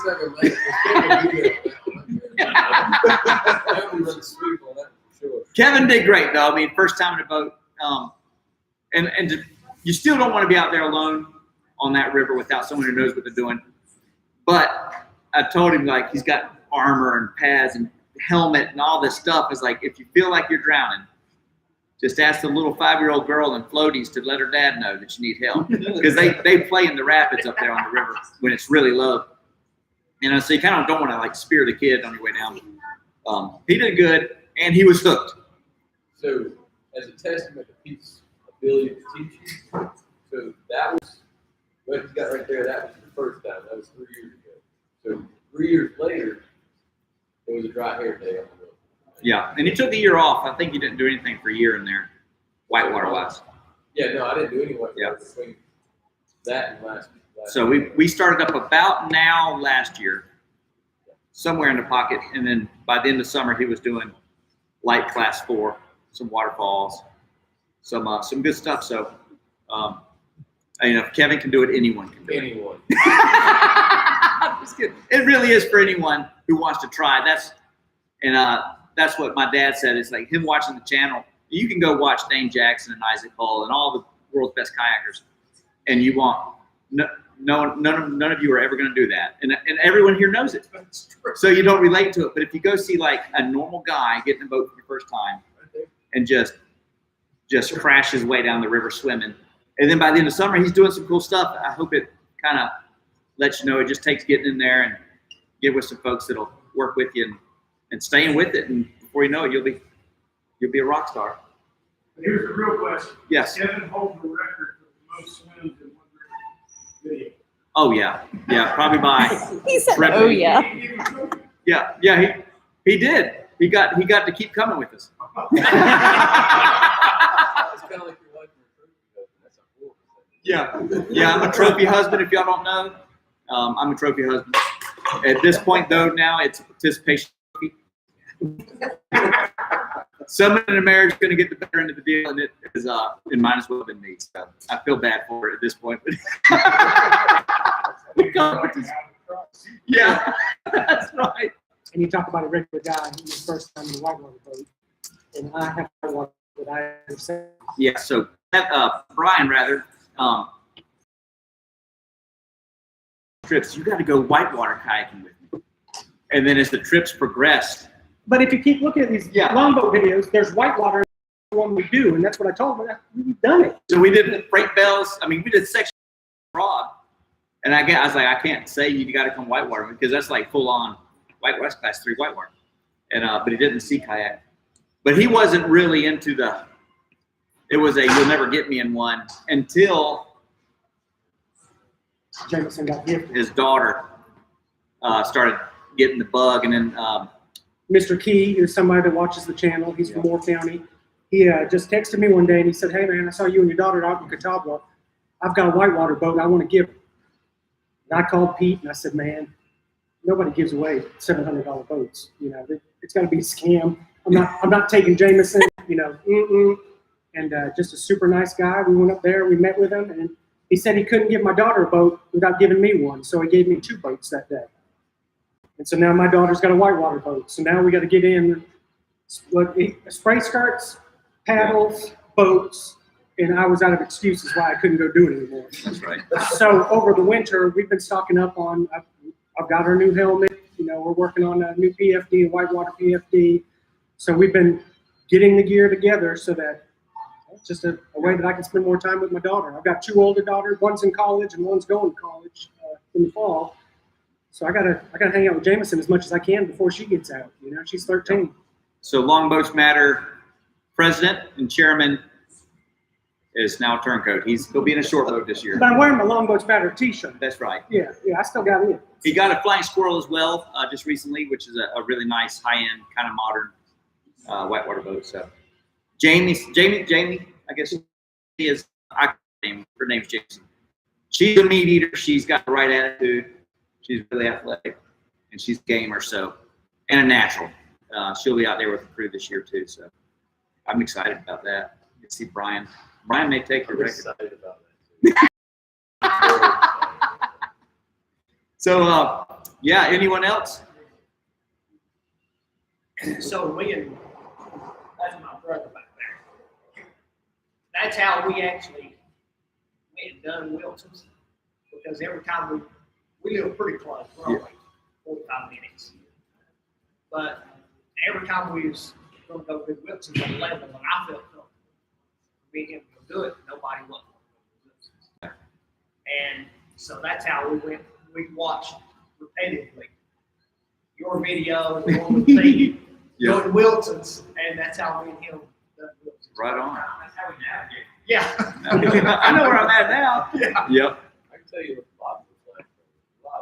Yeah, Kevin did a little extensive scouting for future trips. You know, I know it's deep here. You're fine. Hey, so did you. Yeah. Yeah, I was just verifying what your How deep made is it 10 was. foot? This is over 10 foot deep. Okay. No, so yeah, so swimming, that might as well go there. Swimming is a part of kayaking when you're no good at kayaking. And then sometimes it's a part of it when you're getting better. And then sooner or later it'll still be a part of it, no matter how good you get. If you're on anything challenging whatsoever. Dane Jackson still swims. He just doesn't swim often, and the rapids are as big as this building kind of thing. But don't let the fear of swimming keep you out of trying, I guess is what I would say. If you watched Guy last year, sorry to pick on Guy, we'd go to Kibler, and Guy would swim his way down Kibler. It was like 3 or 4 swims would be an average day. And but he would never stop getting back in that boat. That's the mindset it takes. Like, he swam. So what? We have our swimmer bells, and we have fun with that. But that's something the guy started because we would do these long trips. And Matt swam the first time, and all the guys were riveting. Brian swam the second time, and then Greg started it, and then it kind of became a thing. So it just took on a life of its own with the swimmer bell. And it's just, bong, it's meant to help everyone else identify with that moment that they're afraid of, or maybe they swam and they're embarrassed. Like, everybody's going to swim. And so that's just part of it. I was embarrassed up until the French Broad swim. And after the French Broad swim, I was still alive, so I didn't care about being embarrassed anymore. So it doesn't hurt my feelings anymore. Yep. Yeah, and like I say, I swam. Now I can say, okay, on the Obed trip, if you watch that, the one fella was having a little trouble. He swam on day 1, cut his nose pretty good. He popped his forehead later. He kind of had like a gangster helmet that offered no real facial protection, and he was having a tough time. But he was a great guy, great attitude, kept getting back in. And there was a moment when he was feeling low, and I said, well, at least you didn't swim on race day in your brand new boat with your big sticker on the front. So I was able to tell him that story, and I think it cheered him up at least a little bit. And yeah, swimming is part of the deal. It's going to happen. Hopefully less and less. If you stop swimming entirely, you need to go up a level in river till you find that point where you don't want to be swimming all the time, but if you're not swimming every now and then, you're not really trying. So. I'm living proof, emphasis on living proof there that you swim less and less. You do, yeah. Even me, so please. Anthony, I got to pick on Anthony. His. I wish I would have seen it, but we had a big crowd that day at the boiling hole, so I wasn't actually right there. I just got the footage later. But he went over there. I've never, ever seen anyone go over the boiling hole like that. But normally, when you hit it sideways, the upstream edge gets pushed under by the current, and you flip. Fell off, landed upside down. I was like, I don't know how you do it. I've never seen it, but he was okay. Yeah, it was an amazing little clip there. So I had to play it up, but I hope he wasn't too embarrassed, because I mean, if you go back to anybody starting kayaking, they're not gonna look great. You're learning. You're not good. You're gonna swim. You're gonna do stuff. So it can't get worse than that on your first time. Can't get worse than swimming on race day. So it's all forward. Just keep your positive attitude. Just keep learning. That's all I can say. Looking forward to getting Shane out. Like I said, he's got a Remix XP10, which is kind of a crossover boat, sort of half whitewater, half tripping boat, but mostly whitewater. And he's gunning. I think your goal is Wilson this year. Is that what? Yeah. We can make that happen. Yeah. Kevin said we can make that happen. So let me get Shane up here. Yeah. Come on up, Shane. So Shane, we got a question for you. What kind of underwear do you wear when you're kayaking? So I'm pretty sure Adventure Steve is watching. Does that say Adventure Outdoors? Yeah, it sure does. It sure does. And that's the funny thing is that you can watch and Pete, anybody's got a channel to tell you can watch a guy do like an amazing thing, come off of a 35-foot waterfall and drop and then surf and then stick the tip of his boat up and spin around and do a combat roll and then scoot on down the river, and people are like, what kind of socks he was wearing? Yeah. They will. They make the weirdest comments. So yeah, with Steve and when we're out doing something, we're always picking around about that. It's like, hey, when you caught that eddy a while ago, what kind of underwear were you wearing? That's a long running inside joke with Adventure Steve. Yes. Funny guy. Steve is just like he is in his channel. If you don't paddle with him, you're gonna laugh. Run by Food Line, Walmart, wherever, grab some Depends. Because if not, you're gonna have wet britches all day just laughing at him. Yeah. Because he's hilarious. So I got a story I got to tell on Shane. I got a lot of stories. So Shane has been wanting to get on Section 9 of French Broad forever. And Kevin and him were thinking about doing a trip on that section river, on doing a kayak camping on French Broad. Well, Brian and I were already slated to go that year, but I know what the Section 9 is like. And I told Kevin on the phone, I was like, I don't think that's the one for you guys. I said, you could do it up to Section 9 or start at Section 9 and go down, but don't go through Section 9. Shane said, I think we'll be all right. I said, I don't think you will. Like, you won't have your boat and gear at the end of it. Not likely. You'll be rescued by raptors. In any case, he didn't know I was going. So like 3-4 weeks later, I'm doing a live, and he's like, what? And we're on Section 9. It's been burning, so I got to get to Section 9. Got to get to Section 9. That's all I heard from Shane. Well, I got these pack rafts for that pack rafting trip. They came a week early, and I was like, let's do something fun. So I called Brian up, and I knew he wasn't working. And Brian and Shane were on the same schedule, working for the state at the time. And I was like, well, I know Shane's not working. So I sent a group text out, Adventure Steve, Shane, and Brian. What's everyone doing Tuesday? Or whatever day it was. And it was a Monday. It was Monday. What's everyone doing Monday? And Shane's like, immediately, can't go. I was like, he didn't even find out what it is. And so I did another text thread without Shane. Okay, you have to at least ask me, but don't tell Shane what it is. And I called Steve up and I was like, Section 9 in the pack rafts. You in? He goes, well, what? I got Steve a little stammered. That's the first time I've seen him hesitate. Section 9? You know. Well, I said, can't tell Shane. He's just gonna have to find out. And so we went out there, and he didn't know till we were live chatting from Section 9, eating our burger at the end of the run. What? So he's got to get on Section 9 too. But I just thought it was funny. When the king calls, you never turn him down, right? That was some joke we had. I should have called in sick. He called. He asked me, like, this was Saturday when I said, what are y'all doing Monday? Something like that. It was like. And then on Sunday night, I get a text from Shane. What were you thinking about Monday? Oh, don't worry about it. You go on to work. It was so fun. But yeah, we got to get him back out there. He just got his knees replaced. He'll be in a good spot here shortly. I got new legs, so we're good. Yeah. Like Lieutenant Dan. Got new legs. I got both knees replaced this winter, so I haven't been in a boat since the early part of November. Well, I say that I climbed into a boat one day. It wasn't really pretty. It's kind of like the way I rolled into it, kind of like I roll out of it most of the time. But, yeah. Right on. So yeah, we're gonna work Shane up into some Wilson Creek somehow this summer. Maybe just day one. Just do it right? You game? I know he's game for it.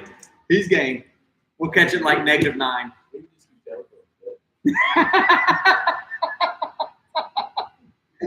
He's in the hot seat. Nice knowing y'all. Yeah. And anyone else who's wanting to go that day as well, we need drone operators next. We want every angle on the river to document for you, of course. Who was the drone operator that ran into the tree over current? Okay, so that was Austin, and he was flying by. He couldn't see his drone. He was just following me with his viewfinder on his remote, and that clipped the limb. And well, Kevin was down around the corner watching me go by, and I was looking at Kevin, and I heard it right behind me. I was like, "Oh no, there's no other sound like that." And I heard it over the rapid, and I turned around. I was like, "Was that it?" I was like, "It's fine, just keep going." But what had happened is it stalled out and was hovering. So he didn't lose it to the water, but it was funny. But he came running around the corner. Just, where'd it go? Tim Simpson lost one in the Mayo. Someone fished. Who fished that out for him? Austin did. Yeah, I think it was Austin. Evan lost one in New York. Cameron. Yeah, go for it. Oh, yeah. Ashley, one of the guys from Tennessee, one of the AVA Journeys guys.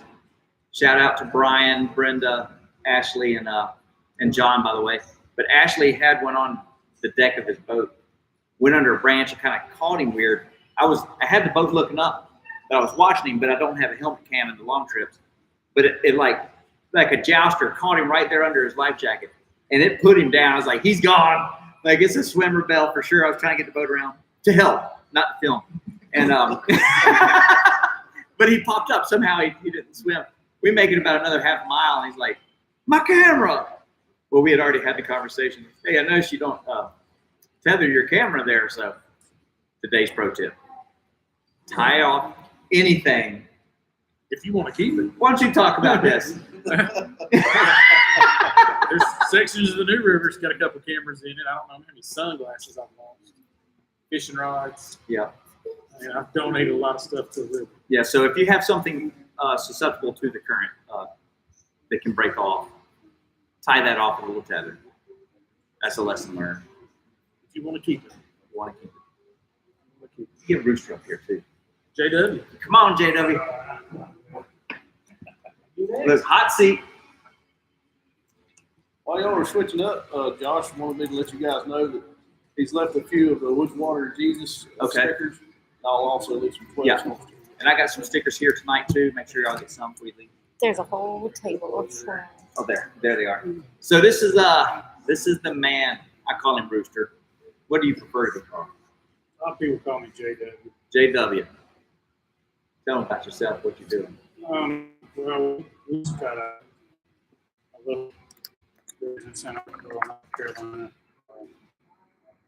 We run shows and boats, and hopefully, we carry 3 or 4 friends, kayak, RS stuff. Right on. He hooked us up with we ordered some dry suits through his company early in the year. That worked out well. Has anyone paddled? It seems like someone's paddled with him. You paddled with him? Greg. And Greg did. Yep. Greg used him. So yeah, if you want to run, what rivers do you run shuttle on mostly? Mostly just Rocky River, close to Oakboro. Shuttle. Falls Reservoir, the water level's too low on the Rocky. Yeah. Water. So in that Oakboro area. Yeah, most Rocky River basin. Yeah, so if you're looking for a shuttle in the area, a way to get into kayaking without the logistical nightmare of wrangling your trucks up and down the river, give the man a call. And what's the name of your outfit there? River Rooster LLC. River Rooster LLC in Oakboro. And hence the name Rooster. So he'll take care of you. He's on Facebook. He's on Facebook. And he's on Instagram. And Instagram. Right on. So and he's got good stories. So if you ever eat a burger with him, you laugh. Anybody that runs the shuttle service ends up with good stories. Yeah, it's unavoidable. Good deal. I appreciate it, man. Right on. JW.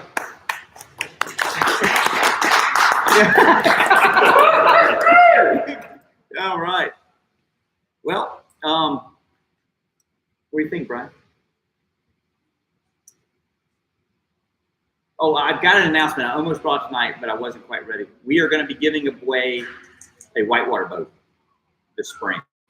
So it's a Stomper 80, Liquid Logic Stomper 80.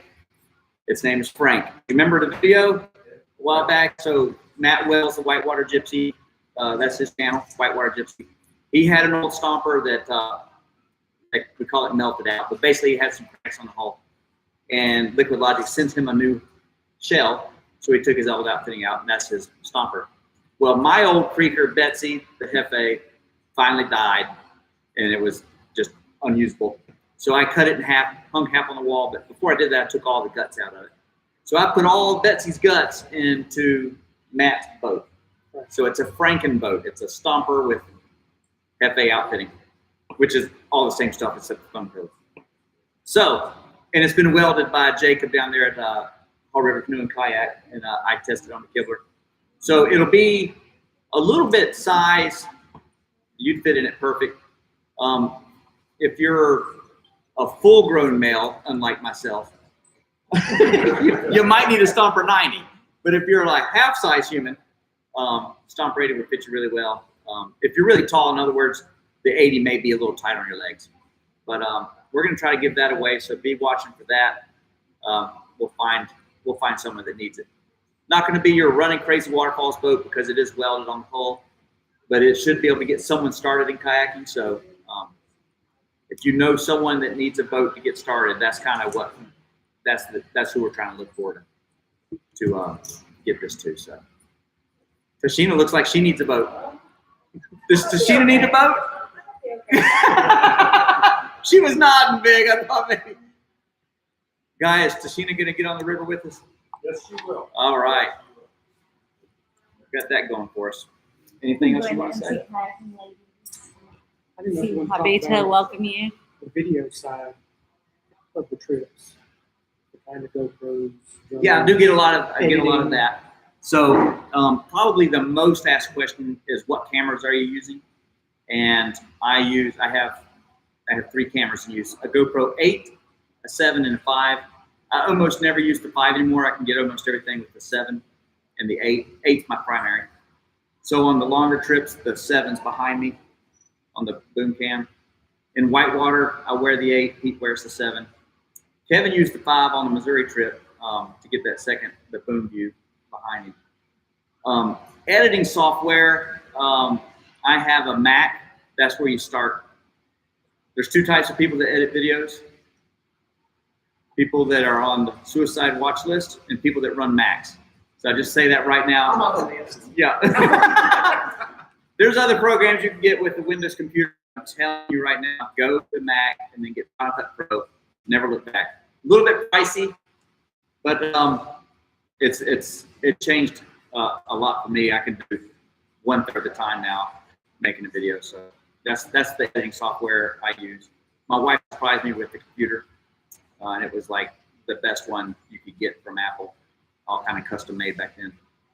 I'm not a computer guy, so I can't tell you much about it, but it's a good one. And then Final Cut Pro for sure. I think, how you looking? I'm debating between the computer and they're the same product. Yeah. So Kevin, wandering electrician, may be looking at a Mac here shortly. What do you think, software Luke? do you use now, Kevin? Video What are those old math machines where you move the bead? Abacus. Yeah, that's what he's got right now. It only took 26 hours to process a 40 or 34 minute video. Yeah.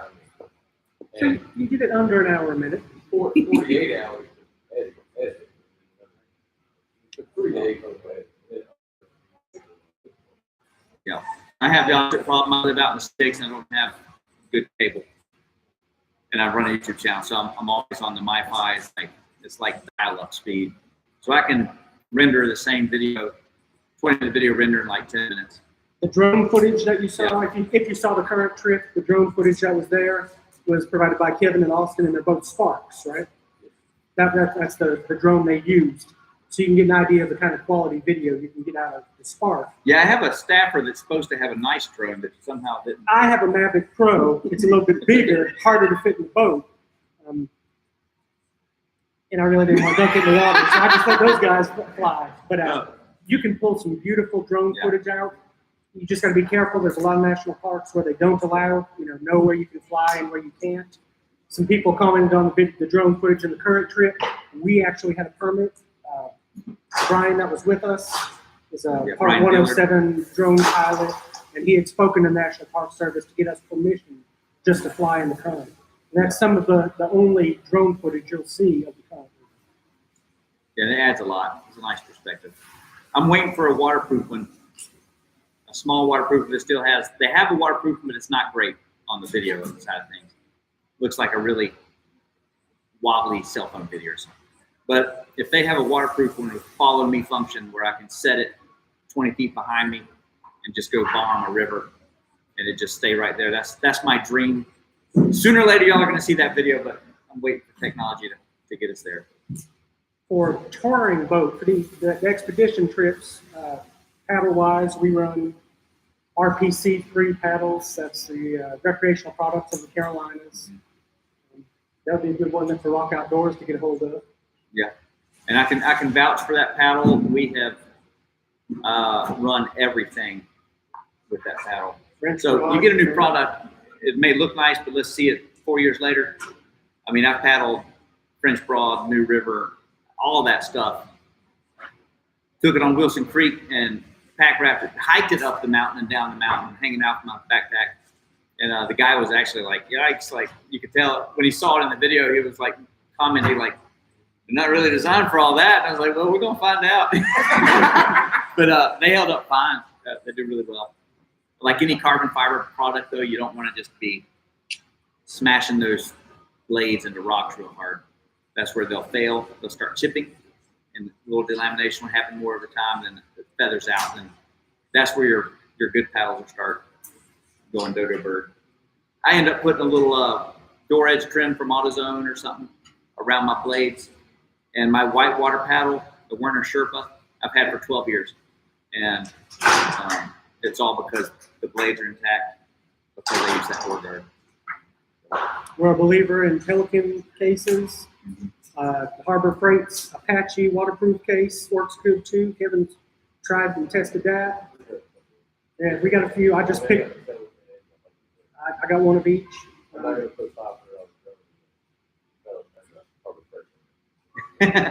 But Pelican's $30, so you $500 drone and a $30 box.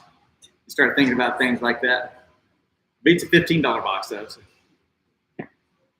Well, it's about closing in. Is anything else? I don't want to leave any answers.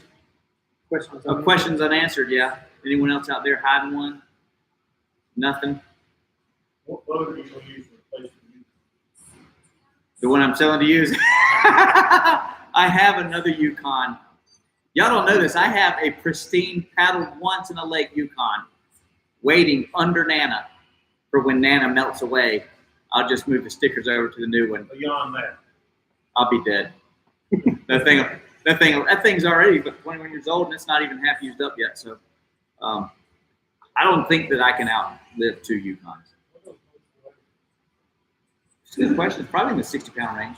It's pretty heavy when it's full, I'll tell you that. Yeah, a lot heavier with gear in it.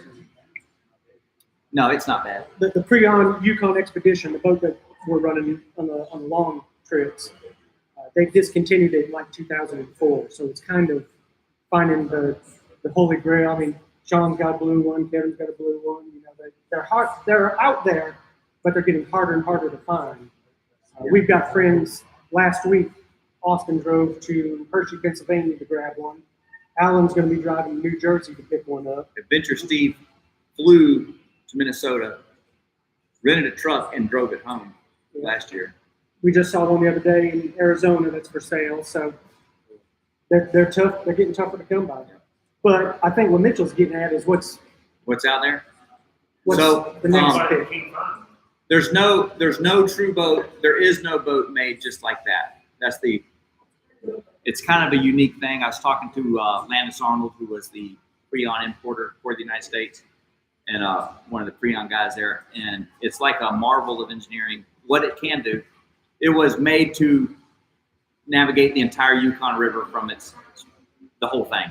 And so it had to be able to do big class 4 lakes, portaging, like if they had to take the rudder off to do an overland portage or something, that's part of the whole package. Everything is just purpose built to do the Yukon. And so it handles like no other boat. It's a trihedral hull, flat on the bottom, 2 kind of angled sides, no keel. That gives you the maneuverability. It weights just right. When the water comes alive, it actually is easier to maneuver. It's like a 14.5-foot whitewater boat with a rudder capable. It does not go straight without the rudder. If you do, it's because you're expending a lot of energy to make it go straight. And you could theoretically do that, but it'd be like paddling a whitewater boat straight. It's possible, but when you want to go, the faster you go, the more a boat wants to furl out. And so you drop the rudder though, and you're going straight. So that being said, since there's nothing else, you have basically 2 options, are my 2 recommendations right now. And the other one, I'm not sure they make either, but one option is the P&H Hammer. And that's like a whitewater boat stretched out into a sea kayak size. no rudder, but it has a skeg, would be a little scud or a little slow and cumbersome in flat water. It would be slower than the Yukon, but it would be better in whitewater because it's actually a more whitewater geared boat. So that's one side of the spectrum. The other side would be like the Dagger Stratus, and it's a little less maneuverable, a little more true on touring boat, but it's got a lot of rocker in the Stratus. The Tsunamis, especially the new design, have even less than they did, and so that's why I recommend the Stratus now, because you can't maneuver the new Tsunamis. They're just takes so much. If you can get the old hull a little bit, get that with the new. Yeah, but the Stratus is better than any one of them, so I would. I'm not sure. Someone said they thought they could put a high seat back on the Stratus, but I'm not sure. I'm looking at that. But Dirt Dauber has that as well as some others, and they seem to like it. So if you got to buy something, you can't find it. Can y'all get Dagger in here? No. So maybe an Old Town Loon, right? Well, when I did the new South Fork of the new 16, I did it in a Dorito, which is basically the same thing as an Old Town Loon. Yeah. So you can camp out of them. You have less space for less people. Yeah. And you can get just about any boat down a reasonable river. It's just a matter of having the boat that best is going to let you enjoy that run. So if I was in like straight flat water, the Yukon wouldn't be the best because it's going to be a little slow. But on a moving river, there's nothing else that can compare. So. Our boats are 14.5 foot long, and that's what helps allow us to pack for a week without civilization. Yeah. Everything you've got, all your water, all your food, everything for a week. Yeah. But like Dirt Dauber runs, he's got a 12.5 foot Stratus. He's about as big as Luke. Yeah, he is about as big as Luke. Yeah. he likes that. He likes the 12.5. He took the Tsunami, the 12-foot Tsunami out on the Johns, and he was in the root ball in less than like 2 minutes. Basically, you put in on like a left field on the community baseball field, and the river wraps around the baseball field. And we were in center field, and he was in the root ball. He couldn't control it. The first thing he did when he got home is took the boat back to the shop he bought it from. His buddy runs it, sold it used, and got a Stratus. If you're finding it hard to maneuver, there's other options. Yeah, go right on. There is a Stratus for sale if you get outdoors. Oh yeah? Yeah. I got you. Might be very money. Was it yours? No. Oh. Good deal. Last chance question. This is it. Nothing? Well, we appreciate everybody coming out. Definitely do. One of these stickers is worth $10,000. Just got to look at the numbers on the back. If you have the matching number, you win the lottery.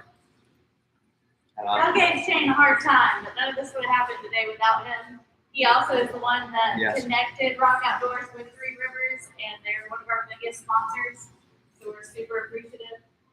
Yeah. Shane, big thanks to Shane. He reached out to me last year and again this year to set this up. And we always had a lot of fun with you guys. Yep. And it's all about, I don't care where you get a boat. Now, this year's going to be different. This year, I can tell you, working here, if I don't have it in stock and I don't have it on order coming in, I'm not going to get it this year. So if you find a boat, whether you go to me or go to JW or a shop near your house, you see something you want, jump on it. Don't hesitate. In probably June, July, there's not going to be anything out there. Yeah. Yeah. Yeah, for you folks at home, what he's saying is if the production on these whitewater boats and touring boats and basically every boat made is so far behind and the demand is so high that they can't keep anything out there. So if you see a boat you want, you better get it when you see it on the new market, because what they get is what they get. A lot of them, they're done taking orders for the year. Every brand is done taking orders. Yeah. Except Old Town. Old Town took an order from me a week and a half ago. I'm getting those boats in December. So he'll get some boats in December on the next order from Old Town. I've got some. He's got here now, yeah. But I've what got he's saying something is, coming in through the rest of the if year. you're looking for boats later in the year after everything else is gone, come by, check him out here at Rock I'll have Outdoors. something in December. You'll have something in December for sure. Some pretty nice XPs and Alpha 75. Yeah, it's JW got some Remix XPs, Alpha 75 over there at his shop. And that's River Rooster LLC. Yep. The great thing about Rock Outdoors is that they've got the PFDs, they've got the dry bags, they've got the jet boils, they've got the, you still have Mountain House, you got meals, I don't have that one, but but everything else, and all of that, any of the camping stuff today, not PFDs and paddles, but any camping stuff you want, you get 35% off today. Shots while you're here with your 35% off. You told me it was only 15% off for me. Oh. Okay. And we appreciate you guys. If you're out home watching, we appreciate you tuning in. Yeah. Definitely appreciate all you guys that come out and those that support the channel. And hopefully we can get on the water with every one of you this year and have some good times and make some good stories and talk about them next year. Yeah, I appreciate your ask.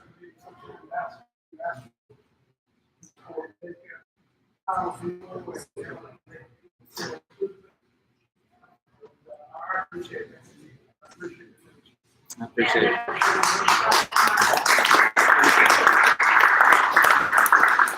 And if we can get Pete to come into the overnight at the Three Rivers, everybody can come paddle with Pete. Yeah, let me, I do have to check with the boss, but I will have an answer for you this week. Put him on the spot. Yeah. There you go. Thank you guys. Oh, Brian's not invited. Brian, who? Brian, who? I'm sorry. so we're just here to help you try to rock the outdoors. Love it. All right, guys, it's, I guess we'll wrap it up so you guys can start hitting the road and Clean up, call it a night. you need a sticker, come get a sticker. There's some more over here.